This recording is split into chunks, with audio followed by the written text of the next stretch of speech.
മക്കളെ എല്ലാവർക്കും നമസ്കാരം. Welcome to super notes.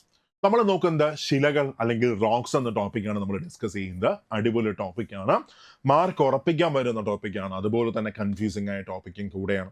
ചിലപ്പോൾ ഈ ക്ലാസ് നിങ്ങൾ 2 തവണ കേൾക്കേണ്ടി വരും, എന്നാലേ ഇത് പ്രോപ്പറായിട്ട് എന്ത് ചെയ്യാൻ പറ്റത്തുള്ളൂ, മനസ്സിലാക്കി എടുക്കാൻ പറ്റത്തുള്ളൂ. മാത്രമല്ല ഇതിനകത്തുള്ള എക്സാമ്പിൾസ് ഒക്കെ നിങ്ങൾ മസ്റ്റായിട്ട് പഠിച്ചു വെച്ചോ, ടൈപ്സ് എക്സാമ്പിളൊക്കെ മസ്റ്റായിട്ട് പഠിച്ചു വെച്ചോ. അവിടെ നിന്നാണ് കൂടുതൽ ക്വസ്റ്റ്യൻസ് എന്ത് ചെയ്യുന്നത്, കയറി വരുന്നത്. സോ നമുക്ക് സ്റ്റാർട്ട് ചെയ്യാം. എന്താണ് ശിലകൾ? ശിലകളുടെ ഡെഫിനിഷൻ എത്രയേ ഉള്ളൂ. ഭൂവൽക്കത്തിലെ ഖരാവസ്ഥയിലുള്ള ഭൂരൂപങ്ങളെയാണ് ശിലകൾ എന്ന് പറയുന്നു. അതായത് ക്രസ്റ്റിലെ സോളിഡ് സ്റ്റേറ്റിലുള്ള ഭൂരൂപങ്ങളെയാണ് നമ്മൾ ശിലകൾ എന്ന് പറയുന്നത്. ഒരിക്കൽ കൂടെ, ഭൂവൽക്കത്തിലെ ഖരാവസ്ഥയിലുള്ള ഭൂരൂപങ്ങളെയാണ് ശിലകൾ എന്ന് പറയുന്നത്. അല്ലെങ്കിൽ നമുക്ക് ഇങ്ങനെയും ഡിഫൈൻ ചെയ്യാം: നിയതമായ രാസഘടന ഇല്ലാത്തതും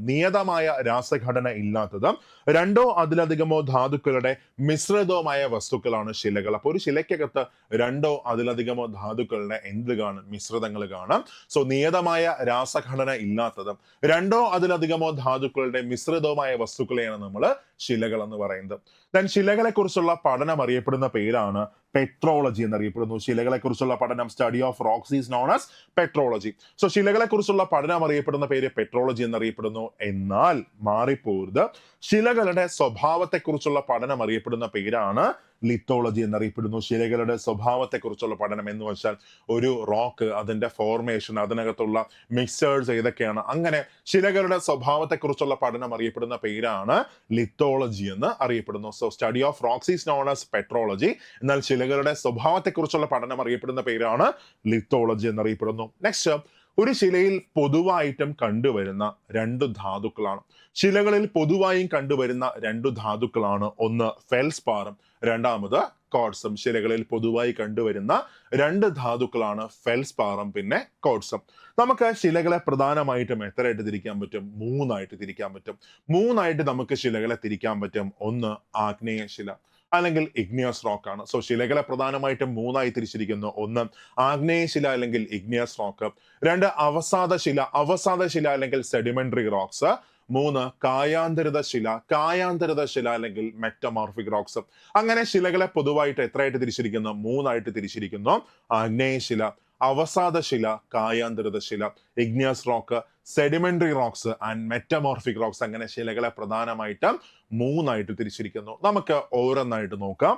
ഇവിടെ ഫസ്റ്റ് നമ്മൾ ഡിസ്കസ് ചെയ്യാൻ പോകുന്നത് ആഗ്നേയ ശിലയാണ് അല്ലെങ്കിൽ ഇഗ്നിയസ് റോക്ക് ആണ് ഫസ്റ്റ് നമ്മൾ ഡിസ്കസ് ചെയ്യാൻ പോകുന്നത്. അപ്പോൾ എന്താണ് ആഗ്നേയ ശില അല്ലെങ്കിൽ ഇഗ്നിയസ് റോക്ക് എന്ന് ചോദിച്ചാൽ ഇങ്ങനെ നമുക്ക് ഡിഫൈൻ ചെയ്യാം: ലാവ അല്ലെങ്കിൽ മാഗ്മ.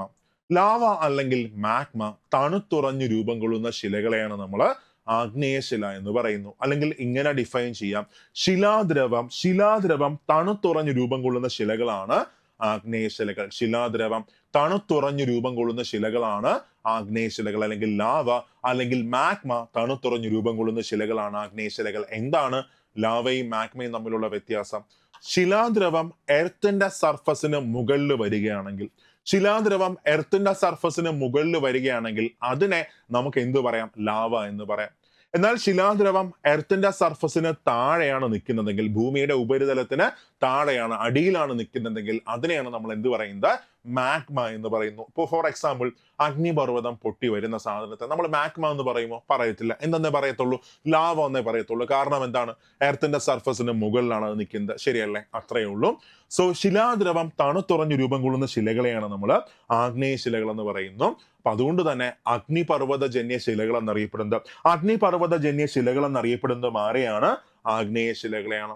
മാത്രമല്ല, ലോഹ അയിരുകളുടെ മുഖ്യ ഉറവിടമാണ് ആഗ്നേയ ശിലകൾ. കാരണം അടിയിൽ നിന്നാണ് വരുന്നത്, എസ്തനോസ്ഫിയറിൽ നിന്നാണ് മേലോട്ട് വരുന്നത്. അപ്പൊ അതുകൊണ്ട് തന്നെ ഒരുപാട് ലോഹ അയിരുകളുടെ ഉറവിടമാണ് ഈ ആഗ്നേയ ശിലകൾ. നെക്സ്റ്റ്, നമുക്കറിയാം ലാവ അല്ലെങ്കിൽ മാഗ്മ തണുത്തുറഞ്ഞു രൂപം കൊള്ളുന്ന ശിലകളെയാണ് ആഗ്നേയ ശിലകൾ എന്ന് പറയുന്നത്. ദെൻ ഭൂവൽക്കത്തിന്റെ ഏകദേശം 2/3 ഭാഗവും ആഗ്നേയ ശിലകളാണ്. വളരെ വളരെ വളരെ ഇമ്പോർട്ടന്റ് ആണ്. ഭൂവൽക്കത്തിന്റെ 2/3 ഭാഗവും ആഗ്നേയ ശിലകളാണ്. ഓക്കെ, അപ്പൊ ഭൂവൽക്കത്തിൽ ഏറ്റവും അധികം കാണപ്പെടുന്ന ശില, ക്രസ്റ്റിൽ ഏറ്റവും അധികം കാണപ്പെടുന്ന ശില ആരാണ്? ആഗ്നേയ ശിലകളാണ്. ഭൂവൽക്കത്തിന്റെ 2/3 ഭാഗവും ആഗ്നേയ ശിലകളാണ്. ഇമ്പോർട്ടന്റ് ആണ്. ദെൻ ഭൂവൽക്കത്തിൽ ഏറ്റവും അധികം കാണപ്പെടുന്ന ശിലയാണ് ആഗ്നേയ ശില. മനസ്സിലാക്കുക, ബാക്കി ഏത് തരം ശില എടുത്താലും, അതായത് അവസാദ ശില ആയിക്കോട്ടെ, കായാന്തരത ശില ആയിക്കോട്ടെ, ഇതെല്ലാം തന്നെ രൂപം കൊള്ളുന്നത് ആഗ്നേയശിലയിൽ നിന്നാണ്. ആഗ്നേയശിലയിൽ നിന്നാണ് ബാക്കി ഏതൊരു തരം ശിലയായാലും രൂപം കൊള്ളുന്നത്. അതുകൊണ്ട് തന്നെ ശിലകളുടെ മാതാവെന്നും പ്രാഥമിക ശില എന്നും, ശിലകളുടെ മാതാവ്, പ്രാഥമിക ശില, പിതൃശില, അങ്ങനെയൊക്കെ അറിയപ്പെടുന്നത് ആരാണ്? ആഗ്നേയ ശിലകളാണ്. അപ്പൊ ശിലകളുടെ മാതാവ്, പ്രാഥമിക ശില, പിതൃശില, അടിസ്ഥാന ശില എന്നിങ്ങനെ അറിയപ്പെടുന്നത് ആഗ്നേയ ശിലകളാണ്. കാരണം ബാക്കി എല്ലാ ശിലകളും രൂപം കൊള്ളുന്നത് ആഗ്നേയ ശിലയിൽ നിന്നാണ്. ഭൂമിയിൽ ആദ്യമായി ഉണ്ടായ ശില അതും ആര് തന്നെയാണ്? ആഗ്നേയ ശിലയാണ്. അതുകൊണ്ടാണ് ഇതിനെ പിതൃശില എന്നൊക്കെ അറിയപ്പെടുന്നത്. ദെൻ കടുപ്പമുള്ളതും ഉറപ്പുള്ളതുമായ ശിലകളാണ് ആഗ്നേയ ശിലകൾ. ദെൻ ഫോസിലുകൾ ഇതിനകത്ത് കാണത്തില്ല. വളരെ ഇമ്പോർട്ടന്റ് പോയിന്റ് ആണ്. ഫോസിലുകൾ ഇല്ലാത്ത ശിലകളാണ് ആഗ്നേയ ശിലകൾ. ഒന്ന് ആലോചിച്ച് നോക്കുകയും എന്തുകൊണ്ട് ഫോസിൽ കാണത്തില്ല? കാരണം ഇത് ലാവ അല്ലെങ്കിൽ മാഗ്മ തണുത്തുറഞ്ഞാണ് ഇത് ഫോം ചെയ്യുന്നത്. സോ ലാവയ്ക്കകത്തൊക്കെ ഫോസിലിന് നിൽക്കാൻ പറ്റുമോ? ഇല്ല. ഫോസിൽ പോയിട്ട് ഫോസിൽ പോലും എന്ത് ചെയ്യത്തില്ല, അതിൽ കാണത്തില്ല, ഉരുവി അങ്ങ് പോകും. സോ ഫോസിലുകൾ ഇല്ലാത്ത ശിലകളാണ് ആഗ്നേയ ശിലകൾ. ഓക്കെ, അപ്പോ ഒരു പോയിന്റ് ഓർത്തിരിക്കുക, വളരെ കടുപ്പമുള്ളതും ഉറപ്പുള്ളതുമായ ശിലകളാണ് ആഗ്നേയ ശിലകൾ. നമ്മുടെ പശ്ചിമഘട്ടമൊക്കെ എന്താണ്? ആഗ്നേയ ശിലകളാണ്. അപ്പോൾ നിങ്ങൾ വീട് വെക്കാൻ എടുക്കുന്ന കല്ലൊന്ന് ആലോചിക്കുക മതി. കട്ടിയുണ്ടോ? യെസ്, കട്ടിയുണ്ട്, നല്ല ഉറപ്പുണ്ട്. അതെന്താണ്? ആഗ്നേയ ശിലകളാണ്. ഓക്കെ, അപ്പൊ കടുപ്പമുള്ളതും ഉറപ്പുള്ളതും ഫോസിലുകൾ ഇല്ലാത്തതുമായ ശിലകളാണ് ആഗ്നേയ ശിലകൾ. ഇനി മനസ്സിലാക്കി, നമുക്ക് ഈ ആഗ്നേയ ശിലകളെ പ്രധാനമായിട്ടും എത്രയായിട്ട് തിരിക്കാൻ പറ്റും? രണ്ടായിട്ട് തിരിക്കാൻ പറ്റും. ആഗ്നേയ ശിലകളെ പ്രധാനമായിട്ടും രണ്ടായിട്ട് തിരിച്ചിരിക്കുന്നു. ഒന്ന്, extrusive igneous rocks, extrusive igneous rock അല്ലെങ്കിൽ ബാഹ്യ ആഗ്നേയ ശിലകൾ, അല്ലെങ്കിൽ ഇൻട്രൂസീവ് ഇഗ്നിയസ് റോക്ക് അല്ലെങ്കിൽ ആന്തര ആഗ്നേയ ശിലകൾ അല്ലെങ്കിൽ അന്തർ ആഗ്നേയ ശിലകൾ എന്ന ആഗ്നേയ ശിലകളെ പ്രധാനമായിട്ടും എത്രയായി തിരിച്ചിരിക്കുന്നു? രണ്ടായി തിരിച്ചിരിക്കുന്നു. എക്സ്ട്രൂസീവ് ഇഗ്നിയസ് റോക്സ് എന്നും ഇൻട്രൂസീവ് ഇഗ്നിയസ് റോക്സ് എന്നുമായിട്ട് ഇഗ്നിയസ് റോക്സിനെ പ്രധാനമായിട്ടും രണ്ടായിട്ട് തിരിച്ചിരിക്കുന്നു. ബാഹ്യ ആഗ്നേയ ശിലകൾ, പിന്നെ അന്തർ ആഗ്നേയ ശിലകൾ. എന്താ സംഭവം? സംഭവം ഇത്രയേ ഉള്ളൂ. ഭൂമിയുടെ ഉപരിതലത്തിന് മുകളിലായി, എർത്തിന്റെ സർഫസിന് മുകളിലായിട്ട് ലാവ തണുത്തുറഞ്ഞ് ഫോം ചെയ്യുന്ന ശിലകളെയാണ് നമ്മൾ എന്ത് പറയുന്നത്? നമ്മൾ ബാഹ്യ ആഗ്നേയ ശിലകൾ എന്ന് പറയുന്നത്. ഫോർ എക്സാമ്പിൾ, ഞാൻ ഇവിടെ വരച്ചേക്കുന്ന ഈ കറുത്ത ലൈൻ എർത്തിന്റെ സർഫസ് ആണ് സങ്കല്പിച്ചോ. അതിന് മുകളിൽ രൂപം കൊള്ളുന്ന ആഗ്നേയ ശിലകളെ നമുക്ക് എക്സ്ട്രൂസീവ് ഇഗ്നിയസ് റോക്സ് അല്ലെങ്കിൽ ബാഹ്യ ആഗ്നേയ ശിലകൾ എന്ന്. എന്നാൽ എർത്തിന്റെ സർഫസിന് താഴെ രൂപം കൊള്ളുന്ന ആഗ്നേയ ശിലകൾ നമുക്ക് എന്ത് പറയാം? നമുക്ക് അന്തർ ആഗ്നേയ ശിലകൾ അല്ലെങ്കിൽ ഇൻട്രൂസീവ് ഇഗ്നിയസ് റോക്സ് എന്ന് നമുക്ക് പറയാം. ഓക്കെ, അങ്ങനെ ആഗ്നേയ ശിലകളെ പ്രധാനമായിട്ടും രണ്ടായി തിരിച്ചിരിക്കുന്നു. ബാഹ്യ ആഗ്നേയ ശിലകൾ എന്നും അന്തർ ആഗ്നേയ ശിലകൾ എന്നുമായിട്ട് രണ്ടായിട്ട് തിരിച്ചിരിക്കുന്നു. ഭൂമിയുടെ ഉപരിതലത്തിന് മുകളിൽ രൂപം കൊള്ളുന്ന ആഗ്നേയ ശിലകളെ ബാഹ്യ ആഗ്നേയ ശിലകൾ എന്നും ഭൂമിയുടെ ഉപരിതലത്തിന് താഴെ രൂപം കൊള്ളുന്ന ആഗ്നേയ ശിലകളെ അന്തർ ആഗ്നേയ ശിലകൾ എന്നും അറിയപ്പെടുന്നു. അല്ലെങ്കിൽ ഇങ്ങനെ ഡിഫൈൻ ചെയ്യാം, ലാവ തണുത്തുറഞ്ഞു രൂപം കൊള്ളുന്ന ആഗ്നേയ ശിലകളാണ്. ബാഹ്യ ആഗ്നേയ ശിലകൾ. എന്നാൽ മാഗ്മ തണുത്തുറഞ്ഞു രൂപം കൊള്ളുന്ന ശിലകളാണ് അന്തർ ആഗ്നേയ ശിലകൾ അല്ലെങ്കിൽ ഇൻട്രൂസീവ് ഇഗ്നിയസ് റോക്സ് എന്ന് അറിയപ്പെടുന്നു. ക്ലിയർ ആണ്? ഈ ശിലാദ്രവം എവിടെ നിന്നാണ് വരുന്നത്? അസ്തനോസ്ഫിയറിൽ നിന്നാണ് വരുന്നത്. സ്ട്രക്ചർ ഓഫ് എർത്ത് എടുത്തപ്പോൾ നമ്മൾ ഡീറ്റെയിൽ ആയിട്ട് പറഞ്ഞായിരുന്നു. ലിത്തോസ്ഫിയറിന് താഴെ അസ്തനോസ്ഫിയർ. ഈ അസ്തനോസ്ഫിയറിൽ നിന്നാണ് എന്ത് ചെയ്യുന്നത്? ശിലാദ്രവം മുകളിലേക്ക് വരുന്നത്. സോ ശിലാദ്രവത്തിന്റെ കലവറ എന്നറിയപ്പെടുന്നത് എവിടെയാണ്? അസ്തനോസ്ഫിയർ ആണ്. ഇനി നേരെ നമുക്ക് എന്ത് ചെയ്യാം? നമുക്ക് മറ്റൊരു പോയിന്റിലേക്ക് നമുക്ക് പോവാം. ഇമ്പോർട്ടന്റ് ആണ്. നോക്കാം, വളരെ ആഴത്തിൽ മാഗ്മ സാവധാനം തണുത്തുറഞ്ഞാൽ അതിലെ തരികൾ എങ്ങനെയായിരിക്കും? വലുതായിരിക്കും. എന്നാൽ ഉപരിതലത്തിൽ വെച്ച്, എർത്തിന്റെ സർഫസിന് മുകളിൽ വെച്ച് വളരെ പെട്ടെന്ന് ലാവ തണുത്തുറഞ്ഞാല് തരികൾ എങ്ങനെയായിരിക്കും? ചെറുതും നേർത്തതുമായിരിക്കും. ശരിയല്ലേ? എന്ന് വെച്ചാൽ എർത്തിന്റെ സർഫസിന് താഴെ മാഗ്മ വളരെ പതുക്കെ മാത്രം എന്ത് ചെയ്യത്തുള്ളൂ? തണുത്തുറയത്തുള്ളൂ. വളരെ പതുക്കെ മാത്രം തണുത്തുറയുമ്പോൾ അതിന് പ്രോപ്പർ ആയിട്ടൊരു ക്രിസ്റ്റൽ ഫോം കാണും, അല്ലെ? വളരെ പതുക്കെ മാത്രമേ എന്ത് ചെയ്യത്തുള്ളൂ? തണുത്തുറയത്തുള്ളൂ. സോ പ്രോപ്പർ ആയിട്ടൊരു ക്രിസ്റ്റൽ ഫോം അതിനകത്ത് കാണും. പക്ഷേ എർത്തിന്റെ സർഫസിന് മുകളിൽ ലാവ, നിങ്ങൾ ഒന്ന് ആലോചിച്ച് നോക്കേ, എർത്തിന്റെ സർഫസിന് മുകളിലാകുമ്പോൾ ലാവ ടെമ്പറേച്ചർ കുറവാണ്. മാത്രമല്ല അവിടെ എന്തായിരിക്കും, കാറ്റും ബാക്കിയെല്ലാം കാണും. അതുകൊണ്ട് തന്നെ വളരെ പെട്ടെന്ന് തന്നെ എന്ത് ചെയ്യും, ലാവ തണുത്തങ്ങുറയും. സോ വളരെ പെട്ടെന്ന് ലാവ തണുത്തുറയുമ്പോൾ അവിടെ തരികൾ എങ്ങനെയായിരിക്കും, തരികൾ വളരെ ചെറുതായിരിക്കും, നേർത്തതായിരിക്കും. പ്രത്യേകിച്ച് ഒരു ക്രിസ്റ്റലൈൻ ഫോം എന്ത് ചെയ്യത്തില്ല, കാണത്തില്ല. അപ്പോൾ മനസ്സിലാക്കാം, വളരെ ആഴത്തിൽ മാഗ്മ സാവധാനം തണുത്തുറയുന്നത് കൊണ്ട് തന്നെ അവിടെ തരികൾ എങ്ങനെയായിരിക്കും, വലുതായിരിക്കും. എന്നാൽ ഉപരിതലത്തിൽ വെച്ച് ലാവ അതിവേഗം തണുത്തുറഞ്ഞാല് തരികൾ നേർത്തതും മൃദുവുമായിരിക്കും, ചെറുതുമായിരിക്കും. നമുക്ക് ഇങ്ങനെ ഡിഫൈൻ ചെയ്യാം, intrusive igneous rock. Intrusive igneous റോക്സിന്റെ തരികൾ എങ്ങനെയായിരിക്കും, വലുതായിരിക്കും. ഇൻട്രൂസീവ് ഇഗ്നിയസ് റോക്സ് അല്ലെങ്കിൽ അന്തർ ആഗ്നേയ ശിലകളുടെ തരികൾ വലുതായിരിക്കും. എന്നാൽ ബാഹ്യ ആഗ്നേയ ശിലകളുടെ തരികൾ എങ്ങനെയായിരിക്കും, നേർത്തതും മൃദുവുമായിരിക്കും, ചെറുതും മൃദുവുമായിരിക്കും. ഓക്കെ, മറക്കരുത്, അന്തർ ആഗ്നേയ ശിലകളുടെ തരികൾ വലുതായിരിക്കും. എന്നാൽ ബാഹ്യ ആഗ്നേയ ശിലകളുടെ തരികൾ എങ്ങനെയായിരിക്കും, നേർത്തതും മൃദുവുമായിരിക്കും. ദെൻ ബാഹ്യജാത ശിലകൾക്ക് ഉദാഹരണമാണ് ബസാൾട്ട് എല്ലാം തന്നെ എന്തിനു ഉദാഹരണമാണ്, എക്സ്ട്രൂസീവ് ഇഗ്നിയസ് റോക്സിന് ഉദാഹരണമാണ് ബസാൾട്ട്. അപ്പൊ ബസാൾട്ട് എന്താണെന്ന് പറഞ്ഞാൽ ഇത്രയേ ഉള്ളൂ. മേഖല ബസാൾട്ട് ഇങ്ങനെ നമുക്ക് ഡിഫൈൻ ചെയ്യാം. ഇതൊരു അഗ്നിപർവ്വതമാണെന്ന് സങ്കല്പിച്ചോ. ഇതൊരു അഗ്നിപർവ്വതമാണ്. അഗ്നിപർവ്വതത്തിന്റെ ലാവ തണുത്തുറഞ്ഞ് രൂപം കൊള്ളുന്ന ശിലകളാണ് ആഗ്നേയ ശിലകൾ. ഈ ആഗ്നേയ ശിലകളുടെ ഏറ്റവും ഔട്ടർ മോസ്റ്റ് ലെയർ ആണ്, ആഗ്നേയ ശിലകളുടെ ഏറ്റവും പുറമേയുള്ള ഈ ലെയറിനെയാണ് നമ്മൾ എന്ത് പറയുന്നത്, ബസാൾട്ട് റോക്സ് എന്നൊക്കെ നമ്മൾ പറയുന്നത്. ആഗ്നേയ ശിലകളുടെ അല്ലെങ്കിൽ ബാഹ്യ ആഗ്നേയ ശിലകളുടെ ഏറ്റവും ഔട്ടർ മോസ്റ്റ് ലെയർ ആണ് ബസാൾട്ട് ശില. ഈ ബസാൾട്ട് ശില എല്ലാം തന്നെ എന്തിനു ഉദാഹരണമാണ്, എക്സ്ട്രൂസീവ് ഇഗ്നിയസ് റോക്സിന് ഉദാഹരണമാണ്, അല്ലെങ്കിൽ ബാഹ്യ ആഗ്നേയ ശിലകൾക്ക് ഉദാഹരണമാണ്. അപ്പൊ അതുകൊണ്ട് തന്നെ ഇതിന് പ്രത്യേകിച്ച് ഒരു ക്രിസ്റ്റൽ ഫോം ഒക്കെ കാണുമോ, ഇല്ല, കാണത്തില്ല. കാരണം എക്സ്ക്ലൂസീവ് ആണ്, തരികൾ ചെറുതായിരിക്കും. അപ്പൊ മനസ്സിൽ വെച്ചേക്കുക, പരൽ രൂപം അല്ലെങ്കിൽ ക്രിസ്റ്റൽ ഫോം ഇല്ലാത്ത ശിലകളാണ് ബസാൾട്ട്. ക്രിസ്റ്റൽ ഫോം ഇല്ലാത്ത ശിലകളാണ്, പരൽ രൂപം ഇല്ലാത്ത ശിലകളാണ് ബസാൾട്ടും ബാക്കിയില്ല. ഈ ബസാൾട്ട് എന്തിനു ഉദാഹരണമാണ്, എക്സ്ട്രൂസീവ് ഇഗ്നിയസ് റോക്സിന് ഉദാഹരണമാണ്. ഇന്ത്യയിൽ ബസാൾട്ട് ശിലകൾ കൂടുതലായും കാണപ്പെടുന്ന രണ്ട് മേഖലകളാണ്. ഒന്ന്, ഡെക്കാൻ പീഠഭൂമി, പ്രത്യേകിച്ച് ഡെക്കാൻ പീഠഭൂമിയുടെ ഡെക്കാൻ ട്രാപ്പ് മേഖല എല്ലാം തന്നെ. ഡെക്കാൻ പീഠഭൂമിയുടെ വടക്ക് പടിഞ്ഞാറായിട്ടാണ് ആര് കാണപ്പെടുന്നത്, ഡെക്കാൻ ട്രാപ്പ് കാണപ്പെടുന്നത്. നമ്മൾ ഉപദ്വീപീയ പീഠഭൂമി എടുത്തപ്പോൾ ഡീറ്റെയിൽ ആയിട്ട് നമ്മൾ പറഞ്ഞായിരുന്നു. ഈ ഡെക്കാൻ ട്രാപ്പിലും ചോടനാഗ്പൂരിലെ ചോടനാഗ്പൂരിലെ രാജ്മഹൽ ഹിൽസിലും എല്ലാം തന്നെ,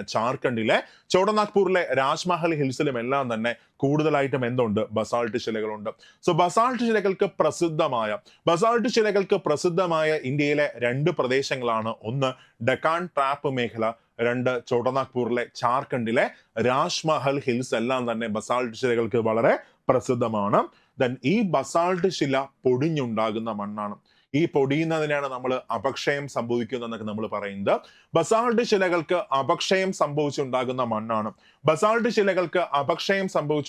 മണ്ണാണ് കറുത്ത മണ്ണ്. ബസാൾട്ട് ശില പൊടിഞ്ഞുണ്ടാകുന്ന മണ്ണാണ് കറുത്ത മണ്ണ്. ഡെക്കാൻ പീഠഭൂമിയിൽ ഏറ്റവും അധികം കാണപ്പെടുന്ന മണ്ണുമാരാണ് കറുത്ത മണ്ണാണ്. റിഗർ എന്നും ചെർണോസം എന്നൊക്കെ അറിയപ്പെടുന്നത് കറുത്ത മണ്ണാണ്. പരുത്തി കൃഷിക്ക് ഏറ്റവും അനുയോജ്യമായ മണ്ണാണ് കറുത്ത മണ്ണ്. ഓക്കെ, പരുത്തി കൃഷിക്ക് ഏറ്റവും അനുയോജ്യമായ മണ്ണാണ് കറുത്ത മണ്ണ്. മാത്രമല്ല, ഈ കറുത്ത മണ്ണിന്റെ മറ്റൊരു പ്രത്യേകതയാണ് മോയ്സ്ചർ റീറ്റൈനിങ് കപ്പാസിറ്റി എല്ലാം തന്നെ കൂടുതലുള്ള മണ്ണാണ് കറുത്ത മണ്ണ്. ഇന്ത്യയിലെ ഏറ്റവും അധികം കറുത്ത മണ്ണുള്ള സംസ്ഥാനം മഹാരാഷ്ട്രയാണ്. ഓർത്തിരിക്കണം, ഇന്ത്യയിലെ ഏറ്റവും അധികം കറുത്ത മണ്ണുള്ള സംസ്ഥാനം ഏതാണ്, മഹാരാഷ്ട്രയാണ്. ഓക്കെ, ഇനി നേരെ നമുക്ക് അടുത്തയിലേക്ക് പോവാം. ഇനി ഈ ആഗ്നേയശിലകൾക്ക് ഉദാഹരണം നമുക്ക് നോക്കാം. ആഗ്നേയശിലകളുടെ പ്രധാനപ്പെട്ട എക്സാമ്പിൾസ് ഏതൊക്കെയാണ്? ഫസ്റ്റ് വൺ, ഒന്ന് ബസാൾട്ട് ആണ്. ഞാൻ നേരത്തെ പറഞ്ഞു, ലാവ തണുത്തുറഞ്ഞ് രൂപം കൊള്ളുന്ന ശിലകളാണ് ആഗ്നേയ ശിലകൾ. അതിന്റെ ഏറ്റവും പുറമേയുള്ള ലെയറാണ് ബസാൾട്ട് എന്ന് പറയുന്നത്. ഈ ബസാൾട്ട് ആഗ്നേയ ശിലയ്ക്ക് ഉദാഹരണമാണ്. എന്ത് തരം ആഗ്നേയ ശിലയ്ക്ക് ഉദാഹരണമാണ്? ബാഹ്യ ആഗ്നേയ ശിലയ്ക്ക് ഉദാഹരണമാണ്, അല്ലെങ്കിൽ എക്സ്ട്രൂസീവ് ഇഗ്നിയസ് റോക്കിന് ഉദാഹരണമാണ് ബസാൾട്ട്.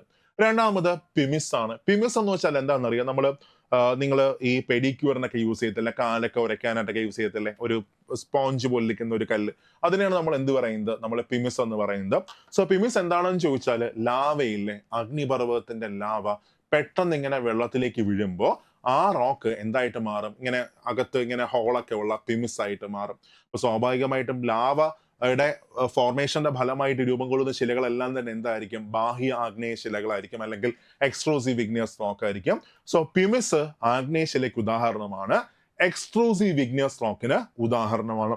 ഇനി അത് കഴിഞ്ഞ് മൂന്നാമതായിട്ട് വരുന്നത് ഒബ്സീഡിയൻ ആണ്. ഒബ്സീഡിയൻ ആഗ്നേയശിലയ്ക്ക് ഉദാഹരണമാണ്, എക്സ്ട്രൂസീവ് ഇഗ്നിയസ് റോക്കിന് ഉദാഹരണമാണ്. സോ ഒബ്സീഡിയൻ എന്താണെന്ന് ചോദിച്ചാൽ നമ്മുടെ സിലിക്ക റിച്ച് ആയിട്ടുള്ള മണൽ, സിലിക്ക റിച്ച് ആയിട്ടുള്ള ഈ ലാവ പെട്ടെന്ന് തണുത്തുറഞ്ഞാലും അത് തിളക്കമുള്ള ഈ ഒരു തരം ശിലയായിട്ട് മാറാം. ഇതിനെയാണ് നമ്മൾ എന്ത് പറയുന്നത്, നമ്മൾ ഒബ്സീഡിയൻ എന്ന് നമ്മൾ പറയുന്നത്. ഈ ഒബ്സീഡിയനും എന്തിനു ഉദാഹരണമാണ്, എക്സ്ട്രൂസീവ് ഇഗ്നിയസ് റോക്കിന് ഉദാഹരണമാണ്, അല്ലെങ്കിൽ ബാഹ്യ ആഗ്നേയശിലയ്ക്ക് ഉദാഹരണമാണ്. സിലിക്ക റിച്ച് ആയിട്ടുള്ള ലാവ വളരെ പെട്ടെന്ന് തണുത്തുറഞ്ഞാൽ അത് തിളക്കമുള്ള ഒരു തരം ശിലയായിട്ട് മാറും. അതിനെയാണ് നമ്മൾ എന്ത് പറയുന്നത്, ഒബ്സീഡിയൻ എന്ന് പറയുന്നു. ഈ ഒബ്സീഡിയനും എന്തിനു ഉദാഹരണമാണ്, ബാഹ്യ ആഗ്നേയശിലയ്ക്ക് ഉദാഹരണമാണ്. സോ ബാഹ്യ ആഗ്നേയശിലകളുടെ 3 ഉദാഹരണങ്ങളാണ്. എക്സ്ട്രൂസീവ് ഇഗ്നിയസ് റോക്കിന്റെ 3 ഉദാഹരണങ്ങളാണ്. 1 ബസാൾട്ട്, 2 പിമിസ്, 3 ഒബ്സീഡിയൻ. ബസാൾട്ട്, പിമിസ്, ഒബ്സീഡിയൻ എല്ലാം തന്നെ ബാഹ്യ ആഗ്നേയശിലകളുടെ ഉദാഹരണമാണ്. ഇനി നമുക്ക് അന്തർ ആഗ്നേയശിലകളുടെ ഉദാഹരണങ്ങൾ നോക്കാം, അല്ലെങ്കിൽ ഇൻട്രൂസീവ് ഇഗ്നിയസ് റോക്കിന്റെ ഉദാഹരണം നമുക്ക് നോക്കാം. ഇൻട്രൂസീവ് ഇഗ്നിയസ് റോക്കിന്റെ ഉദാഹരണം ഓക്കെ, ഒന്ന് ഗ്രാനൈറ്റ് ആണ്. സോ ഗ്രാനൈറ്റ് നമുക്കറിയാം, ഗ്രാനൈറ്റ് കുഴിച്ചാണ് നമ്മൾ എടുക്കുന്നത് അല്ലെ, ഭൂമിയുടെ അടിയിൽ നിന്ന് കുഴിച്ചാണ് നമ്മൾ ഗ്രാനൈറ്റ് എടുക്കുന്നത്. സോ എർത്തിന്റെ സർഫസിന് താഴെയാണെങ്കിൽ അത് എന്തായിരിക്കും, ഇൻട്രൂസീവ് ഇഗ്നിയസ് റോക്ക് ആയിരിക്കും, അല്ലെങ്കിൽ അന്തർ ആഗ്നേയശിലയായിരിക്കും. സോ ഗ്രാനൈറ്റ് ആഗ്നേയശിലയ്ക്ക് ഉദാഹരണമാണ്, അന്തർ ആഗ്നേയശിലയ്ക്ക് ഉദാഹരണമാണ്.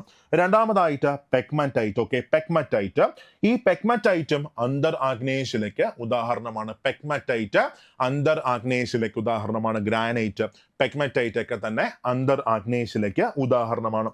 അത് കഴിഞ്ഞ് അടുത്ത് വരുന്നത് ആപ്ലൈറ്റ് ആണ്. ഓക്കെ, ആപ്ലൈറ്റ് ജസ്റ്റ് ഓർത്ത് വെച്ചുകൂടാ, ആപ്ലൈറ്റ്, ഡയറൈറ്റ്, ഗാബ്രോ. ആപ്ലൈറ്റ്, ഡയറൈറ്റ്, ഗാബ്രോ, ആപ്ലൈറ്റ്, ഡയറൈറ്റ്, ഗാബ്രോ, ഇത് 3ഉം അന്തർ ആഗ്നേയശിലയ്ക്ക് ഉദാഹരണമാണ്. സോ അന്തർ ആഗ്നേയശിലകളുടെ ഉദാഹരണം പറഞ്ഞേ ഏതൊക്കെയാണ്, 1 ഗ്രാനൈറ്റ്, 2 പെഗ്മറ്റൈറ്റ്, 3 ആപ്ലൈറ്റ്, 4 ഡയറൈറ്റ്, 5 ഗാബ്രോ, 5 ഗാബ്രോ. നെക്സ്റ്റ് വരുന്നത് ബാത്തോലിത്തും ലാക്കോലിത്തും സിൽസും. ബാത്തോലിത്ത്, ലാക്കോലിത്ത്, സിൽസ്, ബാത്തോലിത്ത്, ലാക്കോലിത്ത്, സിൽസ്, ഇതെല്ലാം തന്നെ അന്തർ ആഗ്നേയശിലകളുടെ ഉദാഹരണമാണ്. സോ എന്താണ് ബാത്തോലിത്ത് എന്ന് ചോദിച്ചാൽ, ബാത്തോലിത്ത് ഇത്രയേ ഉള്ളൂ, നമ്മുടെ എർത്തിന്റെ ക്രസ്റ്റിന് താഴെയായിട്ട് വലിയ രീതിക്ക് ഫോം ചെയ്യുന്ന ഒരു അന്തർ ആഗ്നേയശിലയാണ് ബാത്തോലിത്ത്. എന്നാൽ ലാക്കോലിത്ത് എന്താണെന്ന് ചോദിച്ചാൽ, ലാക്കോലിത്ത് ഇത്രയേ ഉള്ളൂ. ഒന്നാലോചിച്ച് നോക്കാം, ഇത് എർത്തിന്റെ സർഫസ് ആണ് നിങ്ങൾ സങ്കല്പിച്ചോ. ഇവിടെ ഞാൻ ഈ കാണിച്ചേക്കുന്നത് എർത്തിന്റെ സർഫസ് ആണ്, എൻ്റെ കൈ എർത്തിന്റെ സർഫസ് ആണ്. താഴെ നിന്ന് മാഗ്മ മുകളിലേക്ക് വരുന്നു. സോ താഴെ നിന്ന് മാഗ്മ മുകളിലേക്ക് വരുമ്പോൾ ഈ മാഗ്മയ്ക്ക് എർത്തിന്റെ സർഫസിനെ തുളയ്ക്കാൻ പറ്റത്തില്ല, കാരണം അവിടെ ഉറപ്പുള്ള എന്തെങ്കിലും ഒരു വസ്തു കാണും. അപ്പൊ എന്ത് ചെയ്യും, ഇതിനെ തള്ളി ഇങ്ങനെ കുറച്ച് മേളിലോട്ട് മാറ്റും. എർത്തിന്റെ സർഫസിനെ തള്ളി കുറച്ച് ഇങ്ങനെ മേളിലോട്ട് ഇങ്ങനെ പൊക്കി നിർത്തും. കണ്ടായിരുന്നോ, ഇതേപോലെ ഈ കാണുന്ന പോലെ ഇങ്ങനെ സംഭവിക്കും. ഇങ്ങനെ രൂപം കൊള്ളുന്ന ശിലകളെയാണ് നമ്മൾ എന്ത് പറയുന്നത്, ലാക്കോലിത്ത് എന്ന് നമ്മൾ പറയുന്നത്. ലാക്കോലിത്ത്. ഓക്കെ, എർത്തിന്റെ സർഫസിനെ തള്ളിയിട്ട് കുറച്ചിങ്ങനെ മെയിലിലേക്ക് കൊണ്ടുവരും, അതിനാണ് നമ്മൾ ലാക്കോലിത്ത് എന്ന് പറയുന്നത്. സോ ലാക്കോലിത്തും ബാത്തോലിത്തും എന്തിനുദാഹരണമാണ്, ഇൻട്രൂസീവ് ഇഗ്നിയസ് റോക്കിന് ഉദാഹരണമാണ്. ബാത്തോലിത്ത്, ലാക്കോലിത്ത്. അതിനുശേഷം നോക്കുക, ഈ സിൽസ് എന്താണെന്ന് നോക്കുക, സിൽസ്. സോ സിൽസ് എന്ന് പറഞ്ഞാലും ഈ എർത്തിന്റെ സർഫസിന് താഴെയായിട്ട് ഇങ്ങനെ ലെയർ പോലെ, കണ്ടായിരുന്നോ, ഇതേപോലെ ഇങ്ങനെ ലെയർ പോലെ മാഗ്മ ഇങ്ങനെ ഒരു ഹൊറിസോണ്ടൽ ആയിട്ട് ഇങ്ങനെ ലെയർ പോലെ ഇങ്ങനെ തണുത്ത് ഇങ്ങനെ ഉറയും. അതിനെയാണ് നമ്മൾ എന്ത് പറയുന്നത്, നമ്മൾ സിൽസ് എന്ന് നമ്മൾ പറയുന്നത്.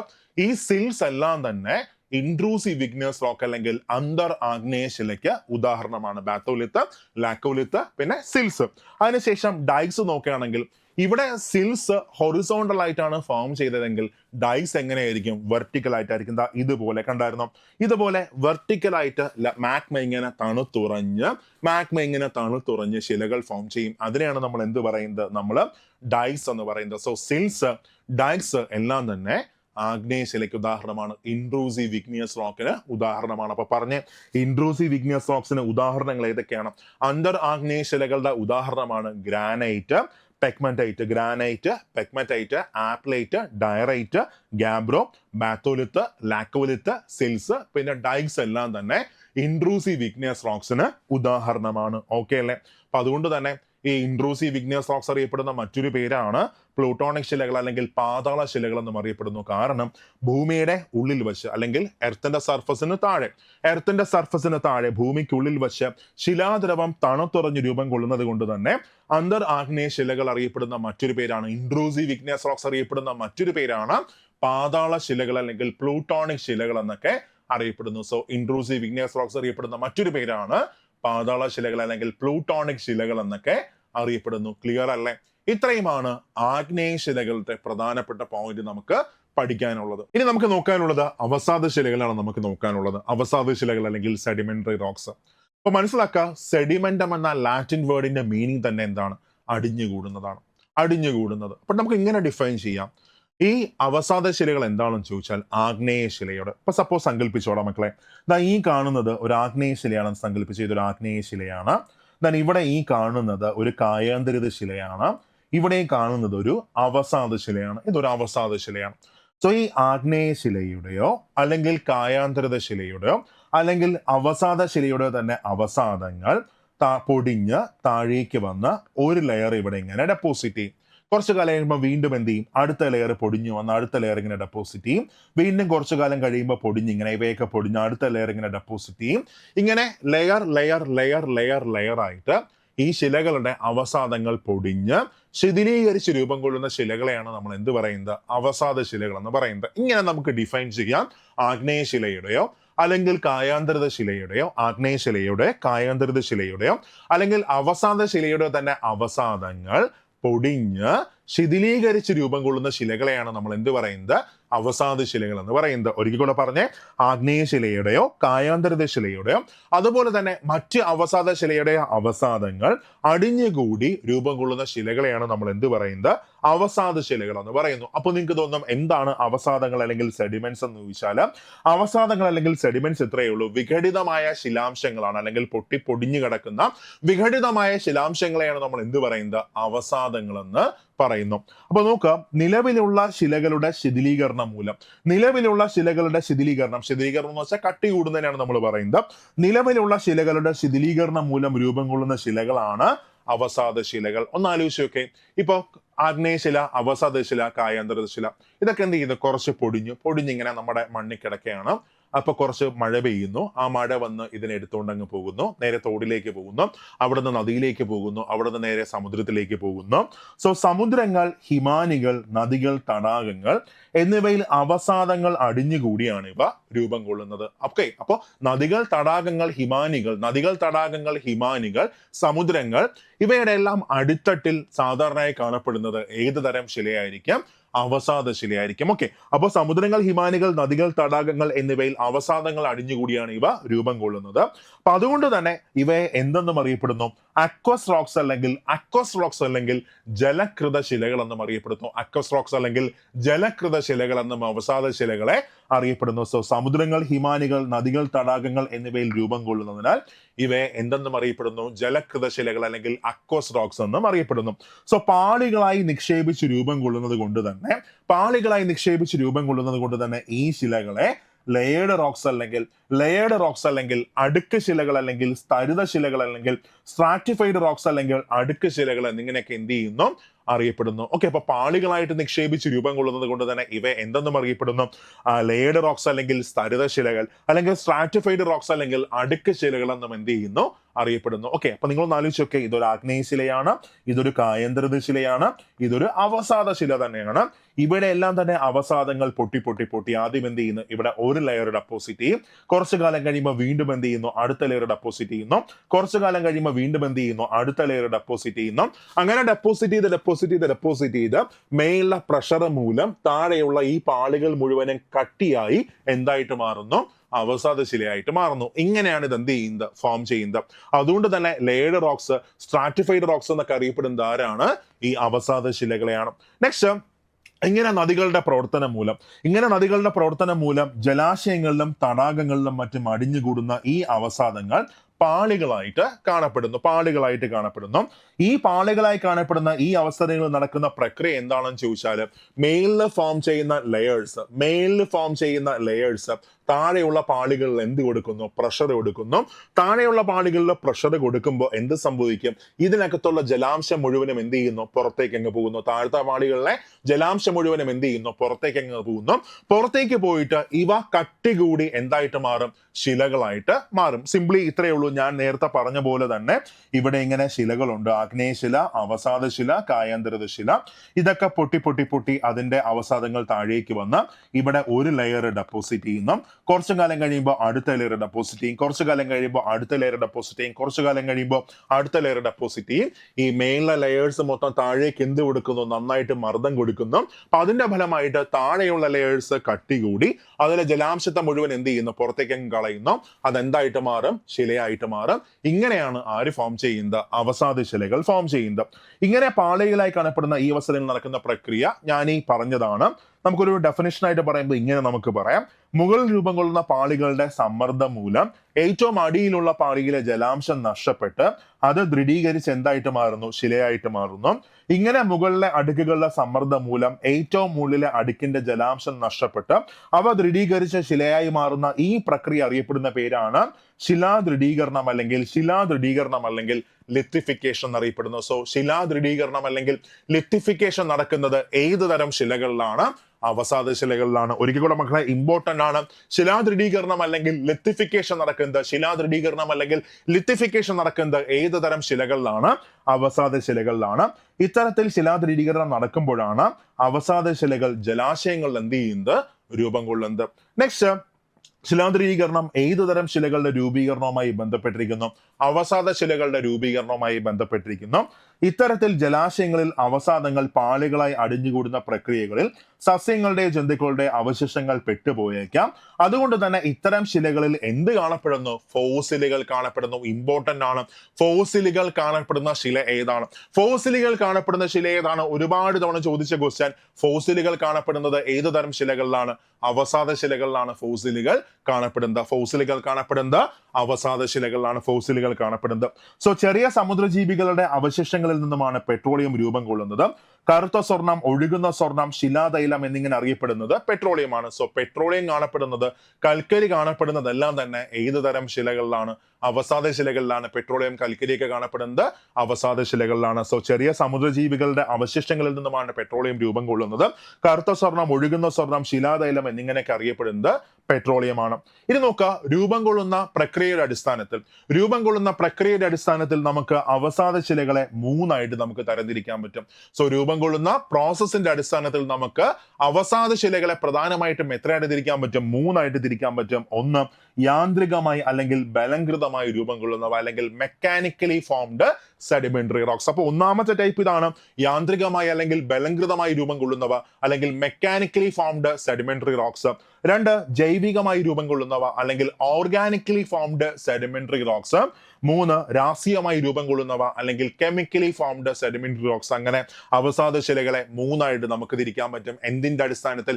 രൂപം കൊള്ളുന്ന പ്രക്രിയയുടെ അടിസ്ഥാനത്തിൽ അവസാദ ശിലകളെ മൂന്നായിട്ട് തിരിക്കാൻ പറ്റും. ഒന്ന്, യാന്ത്രികമായി രൂപം കൊള്ളുന്നവ അല്ലെങ്കിൽ മെക്കാനിക്കലി ഫോംഡ് സെഡിമെന്ററി റോക്സ്. രണ്ട്, ജൈവികമായി രൂപം കൊള്ളുന്നവ അല്ലെങ്കിൽ ഓർഗാനിക്കലി ഫോംഡ് സെഡിമെന്ററി റോക്സ്. മൂന്ന് ഏതാണ്? Chemically formed sedimentary rocks. അങ്ങനെ സെഡിമെന്ററി റോക്സിനെ നമുക്ക് മൂന്നായിട്ട് നമുക്ക് തിരിക്കാം. ഇതിലെ ഫസ്റ്റ് നമ്മൾ നോക്കാൻ പോകുന്നത് മെക്കാനിക്കലി ഫോംഡ് സെഡിമെന്ററി റോക്സ് ആണ്. നമ്മൾ ഇപ്പൊ പറഞ്ഞ പ്രോസസ് എങ്ങനെയാണ്? ഒരു ലെയർ ഡെപ്പോസിറ്റ് ചെയ്യുന്നു, അതിന്റെ പുറത്ത് അടുത്ത ലെയർ ഡെപ്പോസിറ്റ് ചെയ്യുന്നു, അതിന്റെ പുറത്ത് അടുത്ത ലെയർ ഡെപ്പോസിറ്റ് ചെയ്യുന്നു. ഏറ്റവും മേലുള്ള ലെയേഴ്സ് താഴേക്കുള്ള ലെയേഴ്സിൽ മർദ്ദം കൊടുത്തുകൊണ്ടിരിക്കും. അങ്ങനെ ഏറ്റവും താഴെയുള്ള ലെയറിലെ വെള്ളം മൊത്തം നഷ്ടപ്പെട്ട് അവ കട്ടി കൂടി എന്തായിട്ട് മാറും? അവസാദ ശിലയായിട്ട് മാറും. ഇങ്ങനെ ഫോം ചെയ്യുന്ന ശിലകളെയാണ് നമ്മൾ എന്ത് പറയുന്നത്? മെക്കാനിക്കലി ഫോംഡ് സെഡിമെന്ററി റോക്സ് അല്ലെങ്കിൽ യാന്ത്രികമായി അല്ലെങ്കിൽ ബലംകൃതമായി രൂപം കൊള്ളുന്ന അവസാദ ശിലകൾ എന്ന് വിളിക്കുന്നത്. ഓക്കെ, അത് കഴിഞ്ഞ ഇതിന് ഉദാഹരണമാണ് മണൽക്കല്ല്, ഷെയില്, കളിമണ്ണ്. മണൽക്കല്ല്, ഷെയില് എന്ന് വെച്ചാൽ കണ്ടായിരുന്നോടാ, ഇതിനെയാണ് നമ്മൾ എന്ത് പറയുന്നത്? ഷെയിൽ എന്നൊക്കെ നമ്മൾ പറയുന്നത്. ഇതാണ് ഷെയില്. ഓക്കെ, ലെയർ ആയിട്ടല്ലേ കാണപ്പെടുന്നത്? യെസ് ആണ്. ഇതിനെയാണ് നമ്മൾ എന്ത് പറയുന്നത്? ഷെയിൽ എന്ന് നമ്മൾ പറയുന്നത്. സോ മണൽക്കല്ല്, ഷെയില്, കളിമണ്ണ്. മണൽക്കല്ല്, ഷെയില്, കളിമണ്ണെല്ലാം തന്നെ ഏത് തരത്തിലാണ് ഫോം ചെയ്തിരിക്കുന്നത്? അവ മെക്കാനിക്കലി ഫോംഡ് സെഡിമെന്ററി റോക്സ് ആണ്, അല്ലെങ്കിൽ യാന്ത്രികമായി രൂപം കൊണ്ട അവസാദ ശിലകളാണ്. ഏതൊക്കെ? ഈ മൂന്നെണ്ണം: മണൽക്കല്ല്, ഷെയില്, പിന്നെ കളിമണ്ണ്. സോ മറ്റു ശിലകളുടെ അവസാദങ്ങൾ പാളികളായി നിക്ഷേപിക്കപ്പെട്ട് ഉണ്ടാവുന്നവയാണ് മെക്കാനിക്കലി ഫോംഡ് സെഡിമെന്ററി റോക്സ്. ഇവയെ എന്തെന്നും വിശേഷിപ്പിക്കുന്നു? ഇവയെ ശകലീയ അവസാദങ്ങൾ അല്ലെങ്കിൽ ക്ലാസ്റ്റിക് സെഡിമെന്ററി റോക്സ് എന്ന് അറിയപ്പെടുന്നു. ഈ മെക്കാനിക്കലി ഫോംഡ് സെഡിമെന്ററി റോക്സ് അറിയപ്പെടുന്ന മറ്റു പേരാണ് എന്തെന്നും അറിയപ്പെടുന്നു, ഇവയെ ശകലീയ അവസാദങ്ങൾ അല്ലെങ്കിൽ ക്ലാസ്റ്റിക് സെഡിമെന്ററി റോക്സ് എന്നും അറിയപ്പെടുന്നു. ശകലീയ അവസാദങ്ങൾ അല്ലെങ്കിൽ ക്ലാസ്റ്റിക് സെഡിമെന്ററി റോക്സ് എന്നും അറിയപ്പെടുന്നു. ഈ മെക്കാനിക്കലി ഫോംഡ് സെഡിമെന്ററി റോക്സിന്റെ 3 എക്സാമ്പിൾസ് ആണ്. ഒന്ന് മണൽക്കല്ല്, 2 ഷെയില്, 3 കളിമണ്ണ്. സോ മണൽക്കല്ല്, ഷെയില്, കളിമണ്ണ് എല്ലാം തന്നെ മെക്കാനിക്കലി ഫോംഡ് സെഡിമെന്ററി റോക്സിന് ഉദാഹരണമാണ്. ഇനി രണ്ടാമത് നമുക്ക് നോക്കാം എന്താണ് ഓർഗാനിക്കലി ഫോംഡ് സെഡിമെന്ററി റോക്സ് അല്ലെങ്കിൽ ജൈവികമായി രൂപം കൊണ്ടവ. സസ്യങ്ങളുടെയും ജന്തുക്കളുടെയും അവശിഷ്ടങ്ങൾ അടിഞ്ഞുകൂടി ഉണ്ടാകുന്ന ജന്തുക്കളുടെ അവശിഷ്ടങ്ങൾ അടിഞ്ഞുകൂടി ഉണ്ടാകുന്ന അവസാദ ശിലകളെയാണ് നമ്മൾ എന്ത് പറയുന്നത്, ഓർഗാനിക്കലി ഫോംഡ് സെഡിമെന്ററി റോക്സ് എന്ന് നമ്മൾ പറയുന്നത്. അതിന് ഉദാഹരണമാണ് കൽക്കരി. നമ്മുടെ കൽക്കരിയില്ലേ, കൽക്കരി, കോള്, കൽക്കരി, ചോക്ക്, ചുണ്ണാമ്പുകല്ല്. കൽക്കരി, ചോക്ക്, ചുണ്ണാമ്പുകല്ല്, ഗീസറൈറ്റ്. ഇതാ ഈ കാണുന്നതാണ് ഗീസറൈറ്റിന്റെ ഇമേജ് വരുന്നത്. ഈ ഗീസറൈറ്റ് എല്ലാം തന്നെ എങ്ങനെയാണ് ഫോം ചെയ്തേക്കുന്നത്, ഓർഗാനിക്കലി ഫോംഡ് സെഡിമെന്ററി റോക്സ് ആണ്. സോ ഓർഗാനിക്കലി ഫോംഡ് സെഡിമെന്ററി റോക്സിന് ഉദാഹരണമാണ് കൽക്കരി, ചോക്ക്, ചുണ്ണാമ്പുകല്ല്, ഗീസറൈറ്റ്. കൽക്കരി, ചോക്ക്, ചുണ്ണാമ്പുകല്ല്, ഗീസറൈറ്റ് എല്ലാം തന്നെ ഓർഗാനിക്കലി ഫോംഡ് സെഡിമെന്ററി റോക്സിന് ഉദാഹരണമാണ്. അത് കഴിഞ്ഞാൽ എന്താണ് കെമിക്കലി ഫോംഡ് സെഡിമെന്ററി റോക്സ് എന്ന് ചോദിച്ചാൽ, രാസപ്രവർത്തനത്തിന്റെ ഫലമായി അല്ലെങ്കിൽ കെമിക്കൽ റിയാക്ഷൻസിന്റെ ഫലമായി ജലത്തിലെ ധാതുക്കൾ അടിഞ്ഞുകൂടി ഉണ്ടാകുന്നവയാണ്. രാസപ്രവർത്തനത്തിന്റെ ഫലമായിട്ട് ജലത്തിലെ ധാതുക്കൾ അടിഞ്ഞുകൂടി ഉണ്ടാകുന്ന അവസാദ ശിലകളെയാണ് നമ്മൾ കെമിക്കലി ഫോംഡ് സെഡിമെന്ററി റോക്സ് എന്ന് പറയുന്നത്.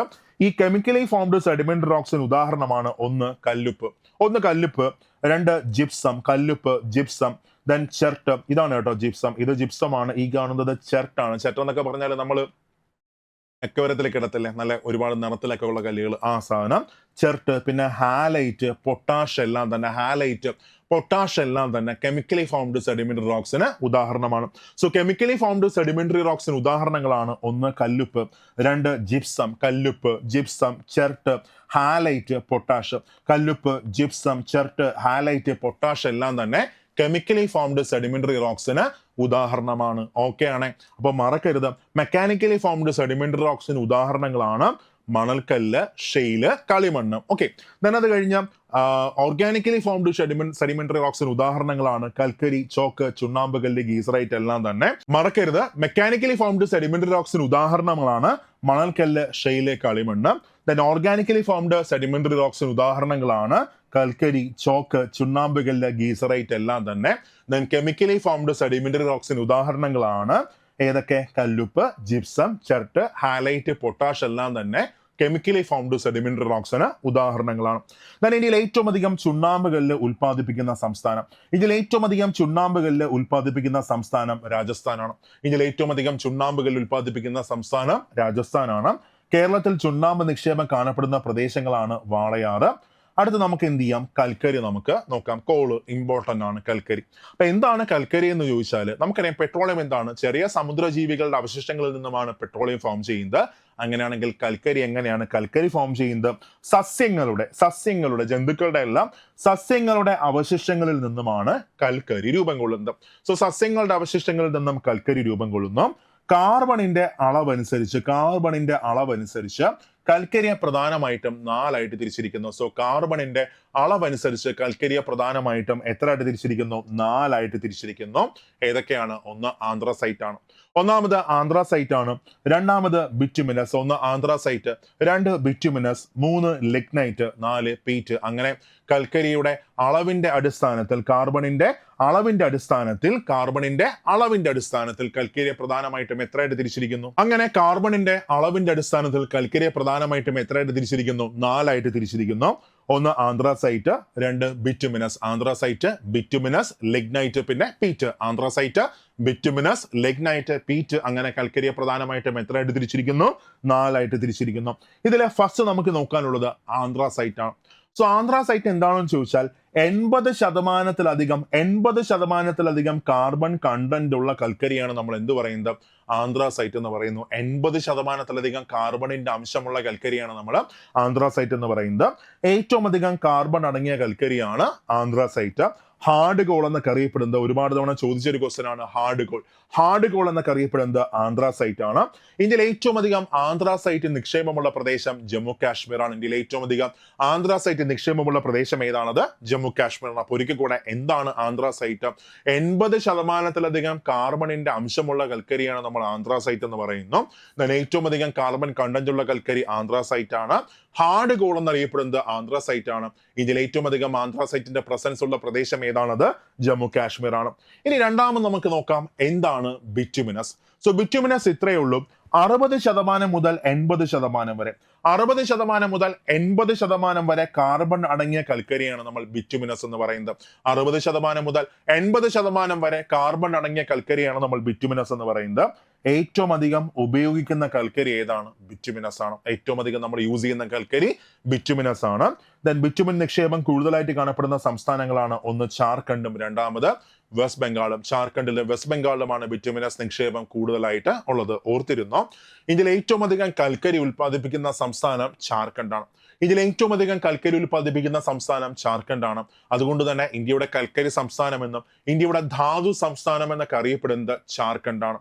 ചോടനാഗ്പൂർ പീഠഭൂമി കൽക്കരി ഖനനത്തിന് വളരെ പ്രസിദ്ധമായ ഇന്ത്യയിലെ പ്രദേശമാണ് ചോടനാഗ്പൂർ പീഠഭൂമി. അവിടെ ഓർത്തിരിക്കുക, ഈ ചോടനാഗ്പൂർ പീഠഭൂമിയിൽ സ്ഥിതി ചെയ്യുന്ന 2 പ്രധാന കൽക്കരി ഖനികളാണ്. ചോടനാഗ്പൂർ പീഠഭൂമിയിൽ സ്ഥിതി ചെയ്യുന്ന 2 പ്രധാനപ്പെട്ട കൽക്കരി ഖനികളാണ് ഒന്ന് റാണിഗഞ്ചും രണ്ടാമത് ഛാറിയയും. ഒന്ന് റാണിഗഞ്ച് രണ്ടാമത് ഛാറിയ. ഇതിൽ റാണിഗഞ്ച് സ്ഥിതി ചെയ്യുന്നത് വെസ്റ്റ് ബംഗാളിലാണ് സ്ഥിതി ചെയ്യുന്നത്. റാണിഗഞ്ച് എവിടെയാണ്? വെസ്റ്റ് ബംഗാളിലാണ് റാണിഗഞ്ച് സ്ഥിതി ചെയ്യുന്നത്.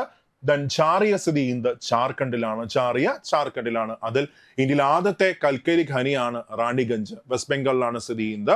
ഇന്ത്യയിൽ ആദ്യത്തെ കൽക്കരി ഖനിയാണ് റാണിഗഞ്ച്, വെസ്റ്റ് ബംഗാളിൽ സ്ഥിതി ചെയ്യുന്നു. എന്നാൽ ഇന്ത്യയിൽ ഏറ്റവും വലിയ കൽക്കരി ഖനി ഏതാണ്? അത് ജാറിയാണ്. ജാറിയ എവിടെ സ്ഥിതി ചെയ്യുന്നത്? ജാർഖണ്ഡിലാണ് സ്ഥിതി ചെയ്യുന്നത്. ഓക്കെ, ദെൻ അത് കഴിഞ്ഞ നെക്സ്റ്റ് നമുക്ക് ലിഗ്നൈറ്റിലേക്ക് നമുക്ക് പോവാം. സോ ലിഗ്നൈറ്റ് ഇത്രയേ ഉള്ളൂ. 40% മുതൽ 60% വരെ 40% മുതൽ 60% വരെ 40% മുതൽ 60% വരെ കാർബൺ അടങ്ങിയ കൽക്കരിയാണ് നമ്മൾ എന്ത് പറയുന്നത്? ലിഗ്നൈറ്റ് എന്ന് പറയുന്നു. സോ 40% മുതൽ 60% വരെ കാർബൺ അടങ്ങിയ കൽക്കരിയാണ് നമ്മൾ ലിഗ്നൈറ്റ് എന്ന് പറയുന്നത്. തവിട് കൽക്കരി അല്ലെങ്കിൽ ബ്രൗൺ കോൾ എന്നൊക്കെ അറിയപ്പെടുന്നത് തവിട്ട് കൽക്കരി അല്ലെങ്കിൽ ബ്രൗൺ കോൾ എന്നൊക്കെ അറിയപ്പെടുന്നത് ലിഗ്നൈറ്റ് ആണ്. ബ്രൗൺ കോൾ എന്നൊക്കെ അറിയപ്പെടുന്നത് ലിഗ്നൈറ്റ് ആണ്. മാറിപ്പോരുത്. ഹാർഡ് കോൾ എന്നറിയപ്പെടുന്നത് ആന്ത്രാസൈറ്റ് ആണ്. ബ്രൗൺ കോൾ എന്നറിയപ്പെടുന്നത് ആരാണത്? ലിഗ്നൈറ്റ് ആണ്. ലിഗ്നൈറ്റ് നിക്ഷേപം ഇന്ത്യയിൽ കൂടുതലായി കാണപ്പെടുന്ന പ്രദേശം തമിഴ്നാട്ടിലെ നെയ്വേലിയാണ്. തമിഴ്നാട്ടിലെ നെയ്വേലിയിൽ ലിഗ്നൈറ്റ് നിക്ഷേപം അത്യാവശ്യം നന്നായിട്ട് ഉണ്ട്. ഓക്കെ, ഏറ്റവും കുറവ് കാർബൺ അടങ്ങിയ കൽക്കരിയാണ് പീറ്റ്. സോ പീറ്റ് എന്ന് പറഞ്ഞാൽ കൽക്കരിയുടെ ആദ്യ രൂപമാണ്. ഇത് ഫോം ചെയ്ത് വരുന്ന ഫസ്റ്റ് സ്റ്റേജ് ആണ് പീറ്റ് എന്ന് പറയുന്നത്. ഏറ്റവും കുറച്ച് കാർബൺ പ്രസൻസ് ആണ് എവിടെ ഉള്ളത്? പീറ്റിലുള്ളത്. സോ ഏറ്റവും കുറവ് കാർബൺ അടങ്ങിയ കൽക്കരിയാണ് പീറ്റ്. വിവിധ ഘട്ടങ്ങളിലായി രൂപം കൊള്ളുന്ന കൽക്കരിയുടെ ആദ്യ രൂപമാണ് പീറ്റ്. കൽക്കരി നിക്ഷേപം കൂടുതലുള്ള ഇന്ത്യയിലെ നദീതീരമാണ് ദാമോദർ വാലി. സോ കൽക്കരി നിക്ഷേപം കൂടുതലുള്ള ഇന്ത്യയിലെ നദീതീരമാണ് Damodar valley. The Ruhr of India എന്നൊക്കെ അറിയപ്പെടുന്നത് ദ റൂർ എന്നറിയപ്പെടുന്ന പ്രദേശം ജർമ്മനിയിലാണ്. റൂർ വാലി എന്നറിയപ്പെടുന്ന പ്രദേശം ജർമ്മനിയിലാണ്.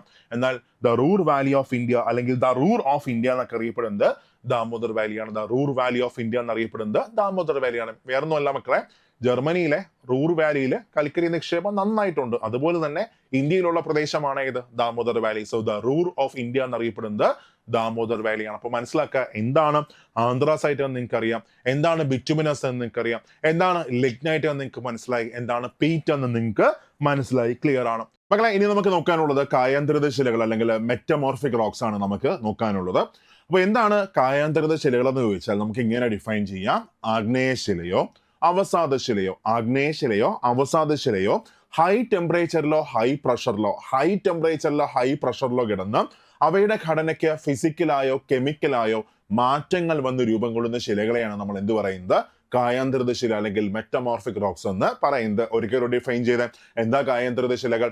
ആഗ്നേയശിലയോ അവസാദശിലയോ ഹൈ ടെമ്പറേച്ചറിലോ ഹൈ പ്രഷറിലോ കിടന്ന് അവയുടെ ഘടനയ്ക്ക് ഫിസിക്കലായോ കെമിക്കലായോ മാറ്റങ്ങൾ വന്ന് രൂപം കൊള്ളുന്ന ശിലകളാണ് കായാന്തരിത ശിലകൾ. ഈ കായാന്തരിത ശിലകൾ രൂപം കൊള്ളാൻ കാരണമായ 2 ഫാക്ടേഴ്സ് ആണ്. ഒന്ന് ഹൈ ടെമ്പറേച്ചറും, 2 ഹൈ പ്രഷറും. അതായത് ഉയർന്ന മർദ്ദവും ഉയർന്ന താപവും മൂലമാണ് ആര് രൂപം കൊള്ളുന്നത്? കായാന്തരിത ശിലകൾ രൂപം കൊള്ളുന്നത്. സോ രൂപമാറ്റത്തിന് കാരണം എന്താണെന്ന് ചോദിച്ചാൽ രൂപമാറ്റത്തിന് കാരണം എന്താണ്? ഉയർന്ന മർദ്ദവും പിന്നെ താപവുമാണ്. ഓക്കെ, നമുക്ക് ഈ കായാന്തരീകരണം പ്രധാനമായിട്ടും രണ്ട് വിധത്തിലാണ് നടക്കുന്നത്. സോ മെറ്റമോർഫിസം പ്രധാനമായിട്ടും എത്ര തരത്തിൽ നടക്കുന്നു? രണ്ട് തരത്തിൽ നടക്കുന്നു. ഒന്ന് ബലതന്ത്ര കായാന്തരീകരണം. ബലതന്ത്ര കായാന്തരീകരണം അല്ലെങ്കിൽ ഡൈനാമിക് മെറ്റമോർഫിസം. ബലതന്ത്ര കായാന്തരീകരണം അല്ലെങ്കിൽ ഡൈനാമിക് മെറ്റമോർഫിസം. രണ്ട് താപീയ കായാന്തരീകരണം അല്ലെങ്കിൽ തെർമൽ മെറ്റമോർഫിസം. അങ്ങനെ രണ്ട് തരത്തിലാണ് എന്ത് നടക്കുന്നത്? കായാന്തരീകരണം നടക്കുന്നത്. അപ്പൊ ഇതിനകത്ത് ഫസ്റ്റ് നമ്മൾ നോക്കാൻ പോകുന്നത് ബലതന്ത്ര കായാന്തരീകരണം അല്ലെങ്കിൽ ഡൈനാമിക് മെറ്റമോർഫിസം ആണ്. വേറെ ഒന്നുമല്ല, ഹൈ പ്രഷറിലാണ്. ഹൈ പ്രഷറിലാണെങ്കിൽ ഉയർന്ന മർദ്ദത്തിലാണ് ഈ മെറ്റമോർഫിസം നടക്കുന്നതെങ്കിൽ, കായാന്തരീകരണം നടക്കുന്നതെങ്കിൽ അതിനെയാണ് നമ്മൾ എന്ത് പറയുന്നത്? ബലതന്ത്ര കായാന്തരീകരണം എന്ന് നമ്മൾ പറയുന്നത്. അതായത് ഹൈ പ്രഷർ മൂലമാണ് അവിടെ കായാന്തരിത ശിലകൾ രൂപം കൊള്ളുന്നതെങ്കിൽ അതിനെയാണ് നമ്മൾ എന്ത് പറയുന്നത്? ഡൈനാമിക് മെറ്റമോർഫിസം അല്ലെങ്കിൽ ബലതന്ത്ര കായാന്തരീകരണം എന്ന് പറയുന്നത്. ഇങ്ങനെ ഡിഫൈൻ ചെയ്യാം: തീവ്രമായ മർദ്ദം മൂലം ശിലകൾക്കുള്ളിലെ യഥാർത്ഥ മൂലകങ്ങൾ പുനഃസംഘടിക്കപ്പെടുകയും ശിലകൾക്ക് രൂപമാറ്റം സംഭവിക്കുകയും ചെയ്യുന്നതാണ് ബലതന്ത്ര കായാന്തരീകരണം. ഓക്കെ, അല്ലെങ്കിൽ ഇങ്ങനെ നമുക്ക് പറയാം: മുകളിലെ ശിലകളുടെ സമ്മർദ്ദം മൂലം അടിയിലുള്ള ശിലകൾ തകർന്നടിയാനുള്ള സാഹചര്യം സംജാതമാകുന്നു. ഇങ്ങനെ തകർന്നടിയുന്ന ശിലകളിലെ ധാതുക്കൾ പുതിയ ധാതുക്കളുമായി ചേർന്ന് രൂപമാറ്റം സംഭവിച്ചുണ്ടാകുന്ന ശിലകളാണ് കായാന്തരിത ശിലകൾ.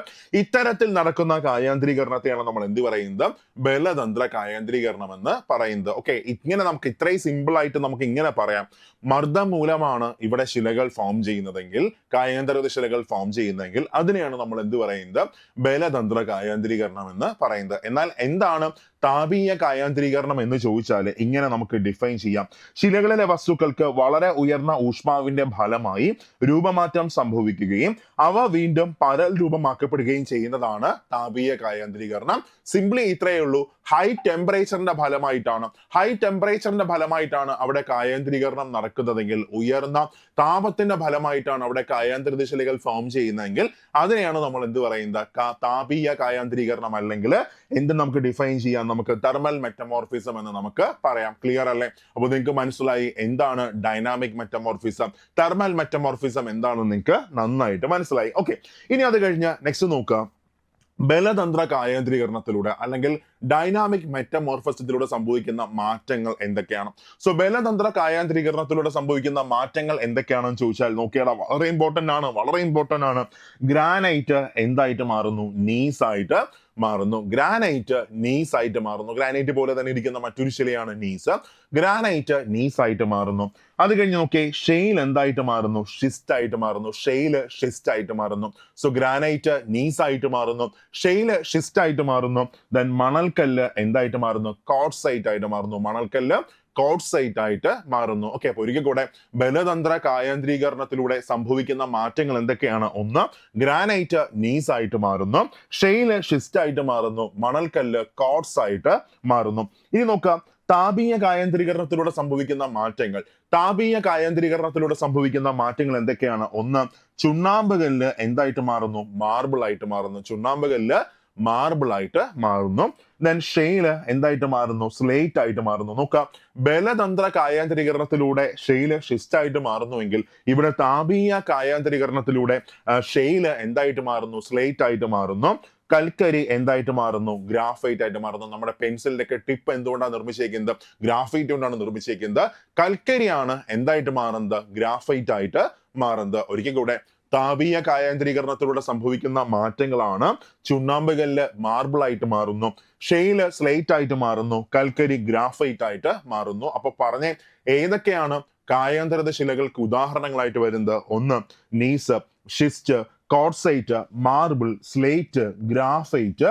ഇവയെല്ലാം തന്നെ കായാന്തരിത ശിലകൾക്ക് ഉദാഹരണമാണ്. ഒരിക്കൽ കൂടെ gneiss, schist, quartzite, marble, slate, graphite ഇവയെല്ലാം തന്നെ എന്തിന് ഉദാഹരണമാണ്? കായാന്തരിത ശിലകൾക്ക് ഉദാഹരണമാണ്. ക്ലിയർ ആണ്? ഓക്കെ ആണ്. ഇനി നോക്കാം, നമുക്ക് ഈ താപീയ കായാന്തരീകരണത്തെ പ്രധാനമായിട്ടും രണ്ടായിട്ട് നമുക്ക് തിരിക്കാൻ പറ്റും. ഓക്കെ, അപ്പോൾ തെർമൽ മെറ്റമോർഫിസത്തെ പ്രധാനമായിട്ടും രണ്ടായിട്ട് തിരിക്കാം. ഒന്ന് സമ്പർക്ക കായാന്തരീകരണം അല്ലെങ്കിൽ കോണ്ടാക്ട് മെറ്റമോർഫിസം, രണ്ട് പ്രാദേശിക കായാന്തരീകരണം അല്ലെങ്കിൽ റീജിയണൽ മെറ്റമോർഫിസം എന്ന് നമുക്ക് എന്ത് ചെയ്യാം, നമുക്ക് താപീയ കായാന്തരീകരണത്തെ രണ്ടായിട്ട് തിരിക്കാം. മക്കളെ, അപ്പോൾ ഒരിക്കൽ കൂടെ താപീയ കായാന്തരീകരണത്തെ പ്രധാനമായിട്ടും എത്രയായിട്ട് നമുക്ക് തിരിക്കാൻ പറ്റും, രണ്ടായിട്ട് നമുക്ക് തിരിക്കാൻ പറ്റും. ഏതൊക്കെയാണ്? ഒന്ന് കോണ്ടാക്ട് മെറ്റമോർഫിസം, രണ്ട് റീജിയണൽ മെറ്റമോർഫിസം, അങ്ങനെ രണ്ടായിട്ട് തിരിക്കാം. സോ ഫസ്റ്റ് നമുക്ക് നോക്കാം എന്താണ് contact metamorphism. So contact metamorphism ഇത്രയേ ഉള്ളൂ. ഇങ്ങനെ നമുക്ക് ഡിഫൈൻ ചെയ്യാം. താഴെ നിന്ന് മാഗ്മ അല്ലെങ്കിൽ ലാവ മുകളിലേക്ക് വരികയാണെന്ന് സങ്കല്പിച്ചോ. അതായത് എർത്തിനകത്ത് നിന്ന് മാഗ്മ മുകളിലേക്ക് വരുന്നു, ശിലാദ്രവം മുകളിലേക്ക് വന്ന് മേളിലുണ്ടായിരുന്ന ഒരു ശിലയുമായിട്ട് കൂട്ടിമുട്ടും. മേളിലുണ്ടായിരുന്ന ഒരു ശിലയുമായിട്ട് കൂട്ടിമുട്ടുമ്പോൾ നല്ല ടെമ്പറേച്ചറിലാണ് ആര് വരുന്നത്, ശിലാദ്രവം വരുന്നത്. അങ്ങനെ കൂട്ടിമുട്ടുമ്പോൾ ഈ രണ്ട് ഭാഗം എന്ത് സംഭവിക്കും, ഈ രണ്ട് ഭാഗം ഹൈ ടെമ്പറേച്ചറിന്റെ ഫലമായിട്ട് സ്വാഭാവികമായിട്ടും ഉരുകിയിട്ട് ക്രിസ്റ്റൽ ഫോമിൽ എന്ത് ചെയ്യുന്നു, പരൽ രൂപത്തിൽ മറ്റൊരു ശില എന്ത് ചെയ്യുന്നു, ഫോം ചെയ്യുന്നു. അങ്ങനെ രൂപം കൊള്ളുന്ന കായാന്തരിത ശിലകളെയാണ് നമ്മൾ എന്ത് പറയുന്നത്, നമ്മൾ സമ്പർക്ക കായാന്തരീകരണം മൂലം രൂപം കൊള്ളുന്ന കായാന്തരിത ശിലകൾ എന്ന് നമ്മൾ പറയുന്നത്. ഓക്കെ, സിംപിളി ഇത്രയേ ഉള്ളൂ. ഹൈ ടെമ്പറേച്ചറിന്റെ ഫലമായിട്ടാണ്, ഉയർന്ന താപത്തിന്റെ ഫലമായിട്ടാണ് ഇവിടെ ശിലകൾ എന്ത് ചെയ്യുന്നത്, ഫോം ചെയ്യുന്നത്. സോ ഇങ്ങനെ നമുക്ക് ഡിഫൈൻ ചെയ്യാം എന്താണ് കോണ്ടാക്ട് മെറ്റമോർഫിസം അല്ലെങ്കിൽ സമ്പർക്ക കായാന്തരീകരണം. നോക്കി, സമ്പർക്ക കായാന്തരീകരണം ഇത്രയേ ഉള്ളൂ. ഭൂമിക്കുള്ളിൽ നിന്നും വരുന്ന ശിലാദ്രവം ഭൗമോപരിതലത്തിലെ ശിലകളുമായി സമ്പർക്കത്തിൽ വരുന്നതിന്റെ ഫലമായി ശിലാദ്രവത്തിലെ ഉയർന്ന താപം മൂലം ആ ശിലകൾ പരൽ രൂപമാക്കപ്പെടുകയും ആ ശിലകൾ ക്രിസ്റ്റൽ ഫോമിൽ ആക്കപ്പെടുകയും ശിലാദ്രവത്തിലെ പുതിയ ധാതുക്കൾ ഈ ധാതുക്കളോടൊപ്പം ചേർന്ന് മറ്റൊരു ശിലയായി രൂപപ്പെടുകയും ചെയ്യുന്ന കായാന്തരീകരണത്തെയാണ് നമ്മൾ എന്ത് പറയുന്നത്, സമ്പർക്ക കായാന്തരീകരണം എന്ന് പറയുന്നത്. ഹൈ ടെമ്പറേച്ചറിന്റെ ഫലമായിട്ട് എന്ത് സംഭവിക്കുന്നു, താഴെ നിന്ന് മുകളിലേക്ക് വരുന്ന മാഗ്മ ഇവിടെ ഉണ്ടായിരുന്ന ശിലയുമായിട്ട് കൂട്ടിച്ചേർന്ന് ഇവിടെ നല്ലൊരു ടെമ്പറേച്ചർ എന്ത് ചെയ്യുന്നു, ഫോം ചെയ്യുന്നു. അതിന്റെ ഫലമായിട്ട് ഇവിടെ ധാതുക്കൾ തമ്മിൽ ചേർന്ന് പ്രവർത്തിച്ച് ഇവിടെ ടെമ്പറേച്ചറിന്റെ ഫലമായിട്ട് ശിലകൾ ഒരു ക്രിസ്റ്റൽ ഫോമിൽ എന്ത് ചെയ്യുന്നു, ഫോം ചെയ്യുന്നു. ഇതിനെയാണ് നമ്മൾ എന്ത് പറയുന്നത്, നമ്മൾ കോണ്ടാക്ട് മെറ്റമോർഫിസം എന്ന് നമ്മൾ പറയുന്നത്. എന്നാൽ എന്താണ് പ്രാദേശിക കായാന്തരീകരണം അല്ലെങ്കിൽ റീജിയണൽ മെറ്റമോർഫിസം എന്ന് ചോദിച്ചാൽ ഇത്രയേ ഉള്ളൂ. ഹൈ ടെമ്പറേച്ചറിന്റെ ഫലമായിട്ടോ ഹൈ പ്രഷറിന്റെ ഫലമായിട്ടോ, ടെമ്പറേച്ചർ മാത്രമല്ല ഹൈ ടെമ്പറേച്ചറിന്റെ ഫലമായിട്ടോ ഹൈ പ്രഷറിന്റെ ഫലമായിട്ടോ നോക്കി, ഹൈ ടെമ്പറേച്ചറിന്റെ ഫലമായിട്ടോ ഹൈ പ്രഷറിന്റെ ഫലമായിട്ടോ അല്ലെങ്കിൽ ഇവ രണ്ടും ചേരുന്നതിന്റെ ഫലമായിട്ടോ ശിലകൾ പരൽ രൂപമാക്കപ്പെടുകയും പുതിയ ശിലകൾ രൂപാന്തരം കൊള്ളുകയും ചെയ്യുന്ന കായാന്തരീകരണത്തെയാണ് നമ്മൾ എന്ത് പറയുന്നത്, പ്രാദേശിക കായാന്തരീകരണം എന്ന് പറയുന്നത്. അപ്പൊ ഇവിടെ ഫാക്ടേഴ്സ് എന്തൊക്കെയാകാം, ഹൈ ടെമ്പറേച്ചറുമാകാം, ഹൈ പ്രഷറുമാകാം. അതിന്റെ ഫലമായിട്ട് അല്ലെങ്കിൽ ഇവ രണ്ടും കൂടെ ചേരുന്നതിന്റെ ഫലമായിട്ട് പുതിയ ശിലകൾ രൂപം കൊള്ളുകയാണെങ്കിൽ അതിനെയാണ് നമ്മൾ എന്ത് പറയുന്നത്, പ്രാദേശിക കായാന്തരീകരണം അല്ലെങ്കിൽ റീജിയണൽ മെറ്റമോർഫിസം എന്ന് നമ്മൾ പറയുന്നത്. അപ്പോൾ ഇങ്ങനെ നമുക്ക് ഡിഫൈൻ ചെയ്യാം. വളരെ വിശാലമായ പ്രദേശത്ത് നടക്കുന്ന കായാന്തരീകരണമാണ് പ്രാദേശിക കായാന്തരീകരണം. ഓക്കെ, അപ്പൊ നോക്കി, പ്രാദേശിക കായാന്തരീകരണം എന്നാൽ വളരെ വിശാലമായ പ്രദേശത്ത് നടക്കുന്ന വലിയ തരത്തിലുള്ള കായാന്തരീകരണത്തെയാണ് നമ്മൾ എന്ത് പറയുന്നത്, പ്രാദേശിക കായാന്തരീകരണം എന്ന് പറയുന്നത്. ഓക്കെ, ഇനി നോക്കുക, പ്രാദേശിക കായാന്തരീകരണത്തിന്റെ ഫലമായിട്ട് അല്ലെങ്കിൽ റീജിയണൽ മെറ്റമോർഫിസത്തിന്റെ ഫലമായിട്ട് ശിലകളിലെ ധാതുക്കൾ പാളികളായിട്ട് ക്രമീകരിക്കപ്പെടുന്നു. ഓക്കെ, ഓരോ ലെയറായിട്ട് എന്ത് ചെയ്യുന്നു, ധാതുക്കൾ ഇങ്ങനെ ക്രമീകരിക്കുന്നു. ഇങ്ങനെ കായാന്തരിത ശിലകളിലെ ധാതുക്കൾ പാളികളായി ക്രമീകരിക്കുന്ന പ്രക്രിയയാണ് നമ്മൾ എന്ത് പറയുന്നത്, ശൽക്കീകരണം അല്ലെങ്കിൽ ഫോളിയേഷൻ എന്ന് പറയുന്നത്. ഓക്കെ, അപ്പൊ ഇങ്ങനെ കായാന്തരിത ശിലകളിലെ ധാതുക്കൾ ലെയർ ആയിട്ട് ക്രമീകരിക്കുന്ന ആ ഒരു പ്രോസസ്സിനെയാണ് നമ്മൾ എന്ത് പറയുന്നത്, നമ്മൾ ശൽക്കീകരണം അല്ലെങ്കിൽ ഫോളിയേഷൻ അല്ലെങ്കിൽ ലിനിയേഷൻ അല്ലെങ്കിൽ രേഖീകരണം എന്നൊക്കെ നമ്മൾ പറയുന്നത്. ലിനിയേഷൻ അല്ലെങ്കിൽ രേഖീകരണം എന്നൊക്കെ നമ്മൾ പറയുന്നത് ഇതിനെയാണ്. അപ്പൊ പോയിന്റ് ഇതാണ്, ഒരിക്കലും മറക്കരുത്. ഫോളിയേഷൻ അല്ലെങ്കിൽ ശൽക്കീകരണം അല്ലെങ്കിൽ രേഖീകരണം അല്ലെങ്കിൽ ലിനിയേഷൻ നടക്കുന്നത് ഏത് ശിലകളിലാണെന്ന് ചോദിച്ചാൽ ഏത് ശിലകളിലാണ്, കായാന്തരിത ശിലകളിലാണ് ഇവ നടക്കുന്നത്. ഇവ ഏത് ശിലകളിൽ നടക്കുന്നു, കായാന്തരിത ശിലകളിൽ നടക്കുന്നു. ഓക്കെ, അപ്പൊ ശൽക്കീകരണം അല്ലെങ്കിൽ രേഖീകരണത്തിന് കാരണമാകുന്നത് പ്രാദേശിക കായാന്തരീകരണമാണ്. കായാന്തരിത ശിലകളിലെ ഇത്തരം ഘടനയാണ് നമ്മൾ എന്ത് പറയുന്നത്, ബാൻഡിങ് എന്ന് അറിയപ്പെടുന്നു. അങ്ങനെ കായാന്തരിത ശിലകളിലെ ഇങ്ങനെ ലെയർ ആയിട്ടുള്ള ഈ ഘടനയാണ് നമ്മൾ എന്ത് പറയുന്നത്, ബാൻഡിങ് എന്ന് നമ്മൾ പറയുന്നത്. ബാൻഡിങ്. സോ ഇത്തരത്തിൽ ബാൻഡിങ് കാണപ്പെടുന്ന കായാന്തരിത ശിലകളെ ബാൻഡഡ് റോക്സ് എന്നും എന്ത് ചെയ്യുന്നുണ്ട്, അറിയപ്പെടുന്നുണ്ട്. സോ ഇത്തരത്തിൽ ബാൻഡിങ് നടക്കുന്ന കായാന്തരിത ശിലകളെ എന്തെന്നും അറിയപ്പെടുന്നുണ്ട്, ബാൻഡഡ് റോക്സ് എന്നും അറിയപ്പെടുന്നു. ബാൻഡഡ് റോക്സ് എന്നും അറിയപ്പെടുന്നു. ബാൻഡിങ് എന്നത് കായാന്തരിത ശിലകളുടെ പ്രത്യേകതയാണ്. സോ ബാൻഡിങ് എന്നത് ഏത് തരം ശിലകളുടെ പ്രത്യേകതയാണ്, കായാന്തരിത ശിലകളുടെ പ്രത്യേകതയാണ്. ഓക്കെ, ഇനി നോക്കുക, ഘടനയെ അടിസ്ഥാനമാക്കി നമുക്ക് കായാന്തരിത ശിലകളെ രണ്ടായിട്ട് നമുക്ക് തിരിക്കാൻ പറ്റും. ഓക്കെ, അപ്പൊ ഘടനയെ അടിസ്ഥാനമാക്കി, സ്ട്രക്ചറിനെ അടിസ്ഥാനമാക്കി നമുക്ക് കായാന്തരിത ശിലകളെ പ്രധാനമായിട്ട് നമുക്ക് രണ്ടായിട്ട് തിരിക്കാം. ഒന്ന് ശൽക്കിത ശിലകൾ അല്ലെങ്കിൽ ഫോളിയേറ്റഡ് റോക്സ്. ശൽക്കിത ശിലകൾ അല്ലെങ്കിൽ ഫോളിയേറ്റഡ് റോക്സ് എന്നും അശൽക്കിത ശിലകൾ അല്ലെങ്കിൽ നോൺ ഫോളിയേറ്റഡ് റോക്സ് എന്നും രണ്ടായിട്ട് തിരിച്ചിരിക്കുന്നു. ഒരിക്കൽ കൂടെ, ഘടനയെ അടിസ്ഥാനം നമുക്ക് കായാന്തരിത ശിലകളെ പ്രധാനമായിട്ട് രണ്ടായിട്ട് നമുക്ക് തിരിക്കാൻ പറ്റും. ഒന്ന് ശൽക്കിത ശിലകൾ അല്ലെങ്കിൽ ഫോളിയേറ്റഡ് റോക്സ്, രണ്ട് അശൽക്കിത ശിലകൾ അല്ലെങ്കിൽ നോൺ ഫോളിയേറ്റഡ് റോക്സ് എന്ന് പറഞ്ഞ് നമുക്ക് രണ്ടായിട്ട് നമുക്ക് തിരിക്കാം. അപ്പൊ നമുക്ക് നോക്കാം എന്താണ് ശൽക്കിത ശിലകൾ. സോ ശൽക്കിത ശിലകൾ എന്താണെന്ന് ചോദിച്ചാൽ ഇത്രയേ ഉള്ളൂ. ശൽക്കീകരണം അല്ലെങ്കിൽ രേഖീകരണം നടന്ന ശിലകളാണ് ശൽക്കിത ശിലകൾ. അല്ലെങ്കിൽ പാളികളായിട്ട് നോക്കുക, കായാന്തരിത ശിലകളിലെ ധാതുക്കൾ പാളികളായി ക്രമീകരിക്കപ്പെടുന്ന ശിലകളെയാണ് നമ്മൾ എന്ത് പറയുന്നത്, ശൽക്കിത ശിലകൾ എന്ന് പറയുന്നു. അപ്പോൾ പാളികളായിട്ട് ഫോം ചെയ്തേക്കുന്ന കായാന്തരിത ശിലകൾ അല്ലെങ്കിൽ കായാന്തരിത ശിലകളുടെ ധാതുക്കൾ പാളികളായിട്ട് നിക്ഷേപിക്കപ്പെട്ട രൂപം കൊണ്ട കായാന്തരിത ശിലകളെ നമുക്ക് എന്ത് പറയാം, നമുക്ക് ശൽക്കിത ശിലകൾ എന്ന് നമുക്ക് പറയാം. അത്തരത്തിൽ നടക്കാത്ത ശിലകളെയാണ് നമ്മൾ എന്ത് പറയുന്നത്, അശൽക്കിത ശിലകൾ എന്ന് നമ്മൾ പറയുന്നത്. അല്ലെങ്കിൽ പാളികളായിട്ടൊന്നും കാണപ്പെടത്തില്ല, ധാതുകൾ ഇങ്ങനെ ലെയറായിട്ടൊന്നും നമുക്ക് കാണാൻ പറ്റത്തില്ല. അങ്ങനെയുള്ള ശിലകളെയാണ് നമ്മൾ എന്ത് പറയുന്നത്, അശൽക്കിത ശിലകൾ എന്ന് നമ്മൾ പറയുന്നത്. നോക്കുക, ഈ ശൽക്കിത ശിലകൾക്ക് ഉദാഹരണമാണ് slate, schist, gneiss. Slate, schist, gneiss ഇതെല്ലാം തന്നെ ശൽക്കിത ശിലകൾക്ക് ഉദാഹരണമാണ്. അശൽക്കിത ശിലകൾക്ക് ഉദാഹരണമാണ് മാർബിൾ, ക്വാർട്സൈറ്റ് ഇതെല്ലാം തന്നെ. മാർബിൾ, ക്വാർട്സൈറ്റ് ഇതെല്ലാം തന്നെ അശൽക്കിത ശിലകൾക്ക് ഉദാഹരണമാണ്. ക്ലിയർ ആണ്? ഓർത്തിരിക്കുക, കേരളത്തിൽ ഏറ്റവും കൂടുതൽ കാണപ്പെടുന്ന ശിലയാണ് കായാന്തരിത ശിലകൾ. ഒരുപാട് തവണ ചോദിച്ച ക്വസ്റ്റ്യൻ ആണ്. കേരളത്തിൽ ഏറ്റവും അധികം കാണപ്പെടുന്ന ശില ഏതാണ്? കേരളത്തിൽ ഏറ്റവും അധികം കാണപ്പെടുന്ന ശിലയാണ് കായാന്തരിത ശിലകൾ. ഒരിക്കൽ കൂടെ, കേരളത്തിൽ ഏറ്റവും അധികം കാണപ്പെടുന്ന ശിലയാണ് കായാന്തരിത ശിലകൾ. രത്നങ്ങൾ, വജ്രം, മരതകം തുടങ്ങിയ വിലപിടിപ്പുള്ള കല്ലുകൾ കായാന്തരിത ശിലകൾക്ക് ഉദാഹരണങ്ങളാണ്. രത്നങ്ങൾ, മരതകം, വജ്രം തുടങ്ങിയ വില കൂടിയതിലുള്ള ശിലകളൊക്കെ ഏത് തരം ശിലകൾക്ക് ഉദാഹരണമാണ്? അല്ലെങ്കിൽ വില കൂടുതലുള്ള കല്ലുകളൊക്കെ തന്നെ ഏത് തരം ശിലകൾക്ക് ഉദാഹരണമാണ്? കായാന്തരിത ശിലകൾക്ക് ഉദാഹരണമാണ്. ഇത്രയുമാണ് കായാന്തരിത ശിലകളുടെ പ്രധാന പോയിന്റ്സ് ആയിട്ട് വരുന്നത്. ഇനി നെക്സ്റ്റ്, അവസാനമായിട്ട് ശിലാചക്രം അല്ലെങ്കിൽ റോക്ക് സൈക്കിൾ.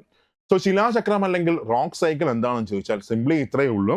പഴയ രൂപത്തിൽ നിന്ന് പുതിയ രൂപത്തിലേക്കുള്ള ശിലകളുടെ മാറ്റത്തെയാണ് നമ്മൾ എന്ത് പറയുന്നത്, ശിലാചക്രം എന്ന് പറയുന്നത്. ഒരിക്കൽ കൂടെ, എന്താ മക്കളെ റോക്ക് സൈക്കിൾ എന്ന് വെച്ചാൽ പഴയ രൂപത്തിൽ നിന്ന് പുതിയ രൂപത്തിലേക്കുള്ള ശിലകളുടെ മാറ്റത്തെയാണ് നമ്മൾ എന്ത് പറയുന്നത്, ശിലാചക്രം എന്നൊക്കെ നമ്മൾ പറയുന്നത്. ഓക്കെ അല്ലേ?